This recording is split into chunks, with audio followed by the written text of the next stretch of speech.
செஞ்சுருக்கேன், அண்ணனை நேர்காணல் செஞ்சுருக்கேன். இன்னைக்கு இந்த இடத்துல இருக்கிறது கொஞ்சம் பதட்டமாக இருக்கு. ஏன்னா எதுக்கு நீங்கள் உட்காந்துருக்கீங்கிறத பரபரப்பாக ஓடிட்டு இருக்கிற இந்த மானுட சமூகத்தை கொஞ்சம் கையை பிடிச்சி நிறுத்தி பொது உடைமையையும் பொதுவாக நம்ம அலட்சியப்படுத்துகிற நம்மளோட உடைமைகளாக இருக்கிற அப்பா அம்மா மனைவி மாதிரியான உறவுகளோட உணர்வையும் கொஞ்சம் சத்தமாக சொல்லி செல்லமாக ஒரு அரைஞ்சு மனுஷனாக வாழ்கிறதுக்கான வழியை போட்டு கொடுக்குற எளிய மனிதர், தமிழ் சொல்லும் அறம் சுரக்கிற சமுத்திரக்கணி எனக்கு முதல்ல பெரிய வணக்கம்.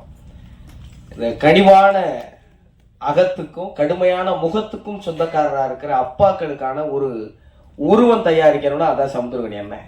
அது தமிழ் சினிமா எப்பவும் தவற விட்டதே கிடையாது. பெரியோரை வியத்தலும் இளமே, சிறியோரை இகழ்தல் அதனும் இளமேனு கனியின் பூங்குன்றன் சொன்ன வார்த்தைக்கான அடையாளமா இந்த சிறுவனை இந்த மேடையில் உட்கார வச்ச கனி அண்ணனுக்கு மீண்டும் ஒரு பெரிய நன்றி. சேகுவாரா சொன்ன உடனே ஒன்று சொல்லி